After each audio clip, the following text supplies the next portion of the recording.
श्री स्वामी समर्थ. जय जय स्वामी समर्थ. अनंत कोटी ब्रह्मांड नायक राजाधिराज योगीराज सच्चिदानंद श्री स्वामी समर्थ महाराज की जय. श्री स्वामी समर्थ महाराज की जय. उदोस्तु महाकाली महालक्ष्मी महासरस्वती राजराजेश्वरी आई साहेब श्री अंबा माता की जय. श्री अंबा माता की जय. श्री अंबा माता की जय.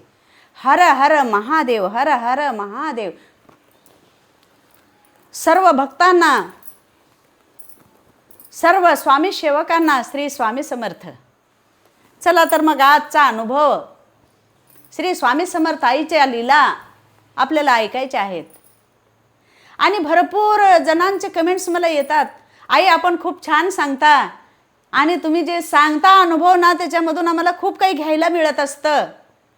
अनेकांचे प्रश्न माझ्याकडे येत असतात की बाबा कसं कसं करायचं, स्वामी समर्थ आईची पूजा कशी करायची, तारक मंत्र कसं म्हणायचा, हे सगळं जे तुम्ही गुणगुणताय आई किती मस्त गुणगुणताय, हे सगळं आम्हाला पण करायचे. तुमची पूजा खूप छान दिसते, आम्हाला पण तशी पूजा करावायची आहे. हे सगळं काही मला विचारत असतात माझे लेकरं.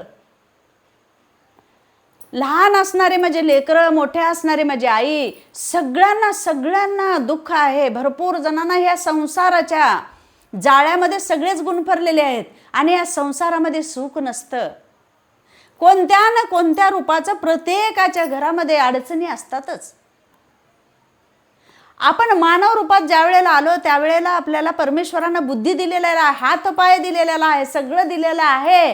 परंतु सुख आणि दुःख, सुख मात्र थोडं आणि दुःख जास्त हे प्रत्येकाच्या संचितात लिहिलेलं असतं.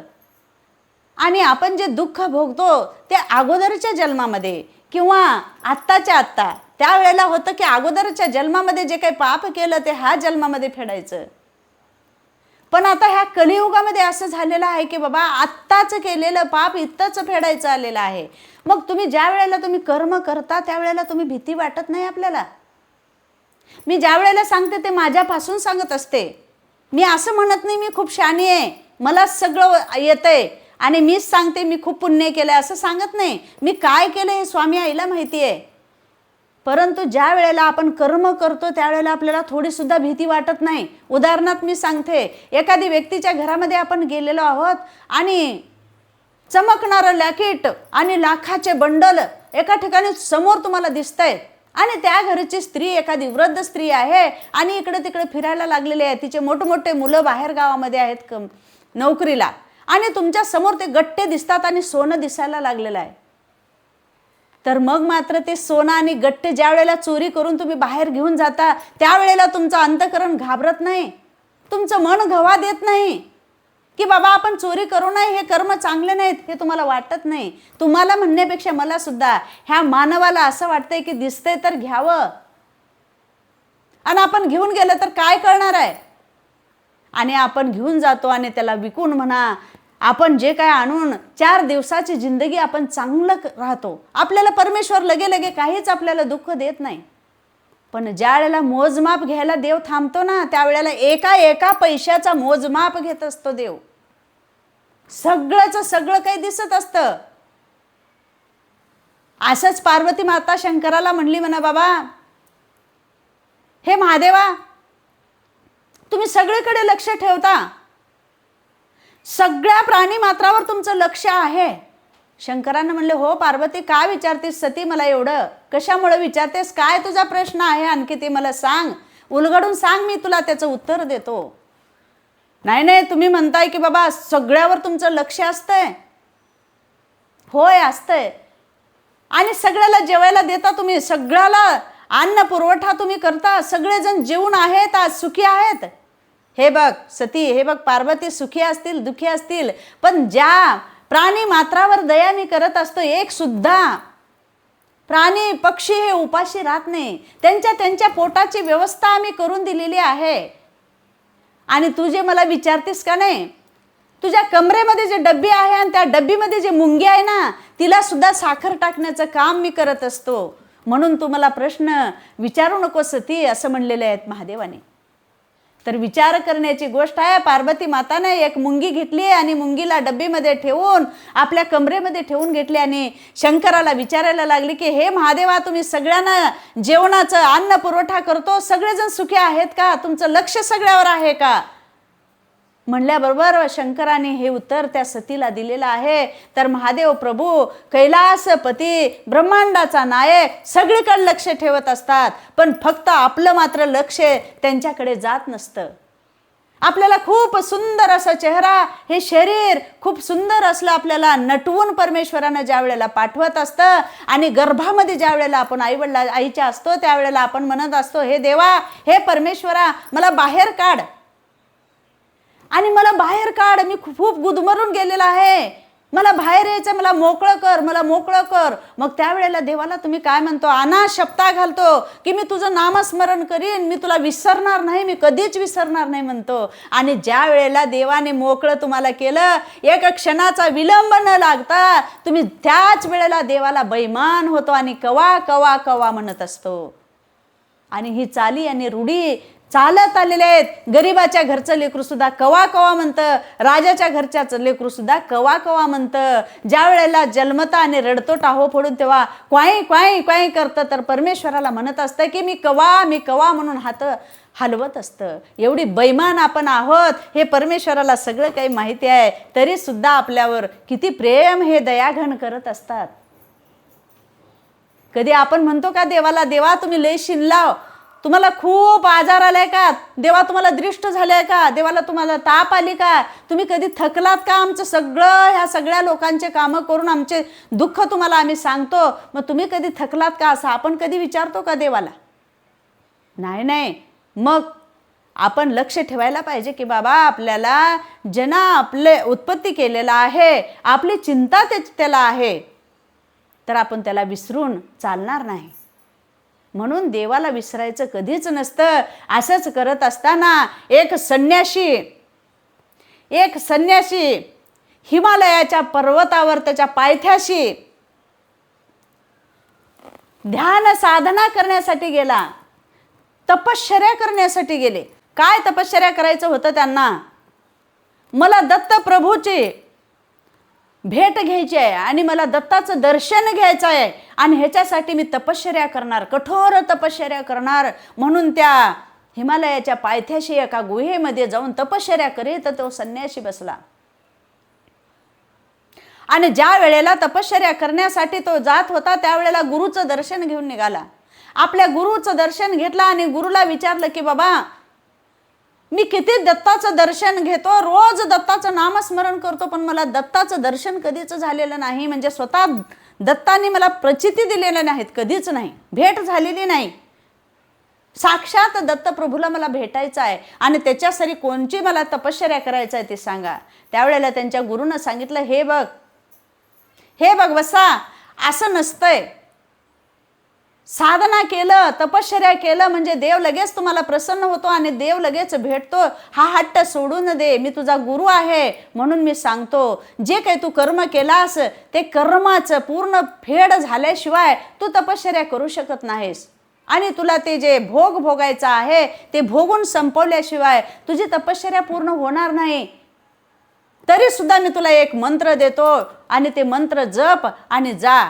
तू हट्टी आहेस, तू ऐकत नाहीस, तू जा. असं सांगितल्यानंतर गुरुचं दर्शन घेऊन काही केल्यानं मी गुरुमंत्र सुद्धा घेतलो पण मला दर्शन झालं नाही. हिमालयाच्या पायथ्याशी किती दिवस ध्यान साधना केले तरी सुद्धा त्यांना दत्ताचं दर्शन झालेलं नाही किंवा झुळूक सुद्धा लागलेली नाही. मग त्यांना गुरुची आठवण आली की माझ्या गुरुनं मला सांगितले होते, तरी सुद्धा मी इथं दर्शनासाठी आलेला आहे. हे दत्तप्रभू, हे श्री स्वामी समर्थ, हे ब्रह्मांड नायका, मला तुम्ही भेट द्या, मला तुम्ही भेट द्या, माझा हट्ट आहे आणि तुम्ही भेटल्याशिवाय मी इथून जाणार नाही. असे एक दिवशी काकुलतीला येऊन मेटाकुटीला येऊन तो म्हणायला लागला, आपल्या अंगाचे देहाचं कसलंच त्याला स्मरण राहिलं नाही, एवढं तपश्चर्या करायला लागला, एवढे साधना करायला लागला. मग एका दिवशी श्री स्वामी समर्थ आईला त्याची दया आली आणि स्वप्नात दृष्टांत दिले स्वामी आईनं की बाबा जा आणि तू पर्वतावर ज्या ठिकाणी आम्रवृक्ष आहे, आंब्याचं झाड आहे, त्या ठिकाणी जा आणि तिथं तुला दत्तप्रभू दर्शन देतील. आता दूर कशाला जायचं? कशाला जाऊ दूर माझे इथेच पंढरपूर. ज्या वेळेला आपण ज्ञानोबा माऊली तुकाराम म्हणतो, विठुरायाची गर्जना करतो, त्यावेळेला आपलं पंढरपूर इथंच आहे. ज्या वेळेला आईची वडिलाची सेवा करायला लोक काशी इथंच आहे, रामेश्वर इथंच आहे, तसंच आपलं पंढरपूर इथंच आहे. तर स्वामी आई तिथंच पर्वतावर गेलेले आहे. तुम्ही म्हणाल की बाबा हिमालयाच्या पायथ्याशी गेले, मग आम्रपल्लव कुठं आलं? तर आम्र वृक्ष त्याच ठिकाणी हिमालयाच्या पर्वतावरती होतं आणि स्वामी समर्थ आई स्वतः तिथं चालून आलेली होती. आणि थोड्याच वेळासाठी त्याला लक्षात नाही असं करून, त्यांना समाधी रूप लागल्यासारखं करून स्वामी आईनं स्वतः 3 शिरे 6 हात काकेमध्ये झोळी असं आपलं रूप धारण केलं आणि जटा मोकळ्या सोडलेल्या, पाठीवरती काळ्या भोर जटा, अशा अवतारामध्ये त्या संन्यासाला श्री स्वामी समर्थाईनं दत्त प्रभूच्या अवतारामध्ये दर्शन दिलं. श्री गुरुदेव दत्त अवधूत चिंतन. श्री गुरुदेव दत्त श्री स्वामी समर्थ. तर ह्या पद्धतीनं त्या संन्याशाला श्री स्वामी समर्थाईनं दत्त रूपामध्ये दर्शन दिले. आणि ज्या वेळेला दर्शन घेतला, अगदी कृश झालेला होता, व्याकुळ झालेला होता, घट्ट पाय धरला आणि म्हणला, मी खरंच माझ्या जन्माचं सार्थक झालं, माझंच नाही माझ्या 7 पिढ्याचं सार्थक झालं माऊली. आपलं दर्शन झालं. माझ्या गुरुरायानं मला सांगितलं होतं हट्ट करू नकोस, पण मला मंत्र दिले होते आणि ते मी मंत्र जपत आलेलं होतं. तर ते मंत्र कोणता होता? म्हणजे दत्त दत्त दत्त दत्ता दिगंबरा याहो, सावळ्या मला भेट द्यावो. हा मंत्र मला माझ्या गुरुनं दिलेला होता आणि माझ्या गुरुचरणी सुद्धा माझी प्रार्थना आहे. आणि मला खूप मी आज माझं जन्म हे सार्थक झालं, मी जन्माला आल्यासारखं आणि मला दर्शन झालं. आणि श्री स्वामी समर्थाई दत्त प्रभू, आता मला एकच वचन द्या की बाबा मला ह्या नामाचा विसर कधी पडणार नाही. असं म्हणल्यानंतर स्वामी आईनं स्वतः आपल्या रूपात आली आणि सांगितले, दत्त प्रभूचं रूप सोडून दिलं आणि स्वामी समर्थाई आपल्या रूपात आली आणि सांगितली की जा आता भजन पूजन कर आणि तुझं सार्थक होईल. असं म्हणल्यानंतर त्या सुद्धा संन्याशानं न विसरता पुढचं जे आपलं राहिलेलं आयुष्य त्यानं भजन पूजनामध्ये घातलं आणि आपल्या स्वतःसाठी त्यानं काहीच केलेलं नाही. भजन पूजन नामस्मरण करत राहिलं. म्हणून मी सांगत असते की नामस्मरण केलं आणि कधी तर वाया गेलं असं कधीच ऐकायला मिळणार नाही. हरिनामाच्या बँकेमध्ये, शिवनामाच्या बँकेमध्ये रामनाम तुम्ही करा जमा, शिवनाम तुम्ही करा जमा. अरे ह्या हरिनामाची जमा शेवटी येईल तुमच्या कामा. ही जमा केलेली रक्कम आपल्याला हे शेवटी कामाला येणार आहे.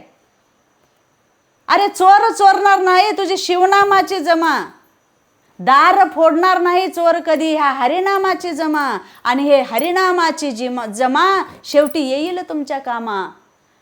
ह्या पद्धतीनं आपला हा जे जमा आहे, आपण जे हे रोख, नगदी रोख आपण ह्या बँकेमध्ये ठेवत आहोत आणि आपल्याला ती बँकेतली रक्कम आपल्याला कामाला येणार आहे. आणि ते कोणत्या कामाला येणार आहे? खूप खूप कामाला येणार आहे, खूप मोठ्या कामाला येणार आहे. म्हणून ही हरिनामाची, हे शिवनामाची, स्वामी समर्थ आईच्या नामाची आणि हे जप करून हे सगळी जमा आपण एका बँकेमध्ये ठेवत आहोत. आणि ती बँक म्हणजे कोणती आहे? तर ब्रह्मांड नायकाची कैलासपतीची बँक आहे. त्या बँकेमध्ये हे शिवनाम जमा करा, त्या बँकेमध्ये हे हरिनाम जमा करा. आपल्याला कधीच संकट येणार नाही. भोग तरी भोगावाच लागणार आहे, हे मी तुम्हाला सांगतच असते. भोग भोगावं लागणार आहे. आपण पामर आहोत, आपण मनुष्य आहोत, आपल्याला भोग भोगावायचाच आहे. परंतु नामस्मरण करा, कधीच वाया जाणार नाही. आणि माझे स्वामी आई कधीही आपण मागितल्याला मिळालं नाही असं म्हणलेलं नाही. मी सतत तुम्हाला सांगत असते, चुटकीभर मागा, तुम्हाला वंजळभर दिल्याशिवाय राहणार नाही. स्वामी समर्थाई ज्याच्या घरी आहे त्या आनंदातच आहे माझा स्वामी सेवक. म्हणून आनंदात राहा. मानवाच्या जन्माला आलेला आहोत, आनंदी राहा, सुखी राहा. अशक्य आहे ते शक्य करून घ्या. आणि मला कसलीच चिंता नाही, मला कसलंच भीती वाटत नाही. ज्या दिवशीपासून माझ्या स्वामी आईचं मी नाव घेते त्या दिवशीपासून मला कसलंच भीती वाटत नाही. आणि मला कसलंच कुणाच्याही माझ्या नजरेत नजर घालून जरी बघितले आणि मला कसलंही भीती दाखवले तर मला भीती वाटणारी नाही. कारण तर माझ्या पाठीमागे श्री स्वामी समर्थाई आहे, श्री स्वामी समर्थाई आहे. म्हणून मला कसलीच चिंता नाही, मला कसलंच भय नाही. श्री स्वामी समर्थ, श्री स्वामी समर्थ.